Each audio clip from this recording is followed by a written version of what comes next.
सुधा की नई नई शादी हुई थी। वो ससुराल से 1 महीने बाद जब अपने मायके लौटी तो माँ के सामने रोने बैठ गई और आंसू बहाते हुए बोली, माँ, तुमने मुझे किस घर में पटक दिया। वहाँ तो कोई मेरी इज्जत ही नहीं है। सारा दिन नौकरानी की तरह रसोई घर में खड़ी रहती हूँ। किसी को भी मुझ पर तरस नहीं आता। कभी सास ससुर की रोटी पकाओ तो कभी 2 छोटे देवर की रोटियां पकाओ। फिर एक नंद है, वो कॉलेज से लौटे लौटे तो उसके लिए रोटियां पकाओ। और तो और माँ, आए दिन सासू माँ के रिश्तेदार आते रहते हैं, उन सब के लिए भी मुझे ही चाय नाश्ता खाना वगैरह तैयार करना होता है। रोज़ गंदे कपड़ों के ढेर इकट्ठे हो जाते हैं, आराम ही नहीं मिलता। ज़िंदगी जहन्नुम से बन गई है। नंद को बिस्तर पर बैठे बैठे ही सब कुछ चाहिए। जानती हो, बीते दिन मुझे अपने पति पर तब गुस्सा आया जब उन्होंने महीने की पूरी तनख्वाह सासू माँ के हाथ में रख दी और मुझसे कहा, तुम्हें जो कुछ भी चाहिए एक पर्ची पर लिख देना, मैं शाम को ड्यूटी से छुट्टी होने पर लेता आऊँगा।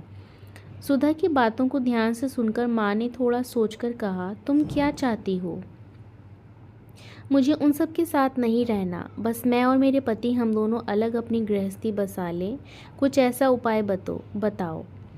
माँ कहती है, बेटा, तुम्हारे पास 2 ही रास्ते हैं। एक तो तुम वहीं रहो और उन सब की सेवा करो, क्योंकि वो परिवार भी अब तुम्हारा ही है। और अगर तुम चाहती हो तो तुम अपने पति को किसी किराए के मकान में ले जा सकती हो। वहाँ तुम्हें किसी का खाना नहीं पकाना पड़ेगा, किसी के कपड़े नहीं धोने पड़ेंगे।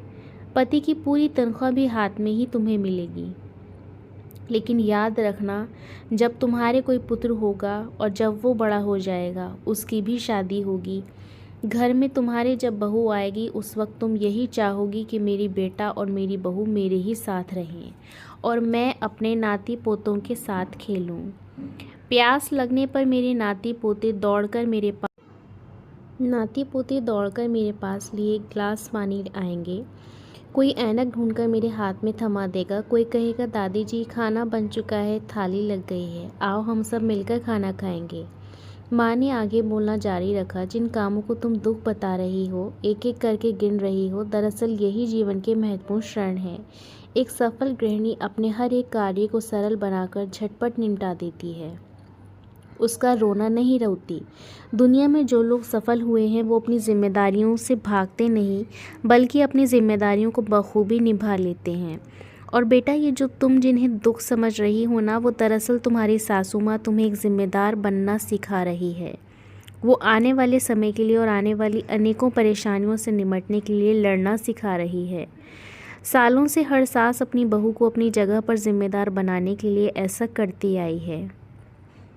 कल तुम भी अपनी बहू को जिम्मेदार बनाने के लिए उसे मजबूत बनाओगी। बेटा, घर के बुजुर्ग कब तक हैं और कब नहीं, कोई नहीं जानता। वो अपनी आने वाली पीढ़ियों को मजबूत और रिश्ते निभाते हुए देखना चाहते हैं। कल तुम भी अपने बच्चों से यही उम्मीद रखोगी। सुधा की आंख में आंसू थे।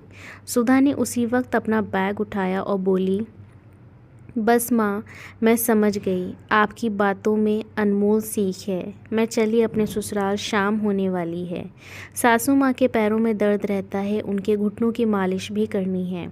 सुधा इतना कहकर मुस्कुराती हुई ससुराल की ओर चल दी। वहीं दूसरी ओर माँ अपनी बेटी की समझदारी पर मुस्कुरा रही थी। दोस्तों, अगर आपको ये कहानी पसंद आई तो ज़रूर वीडियो को लाइक करना और चैनल को सब्सक्राइब करना।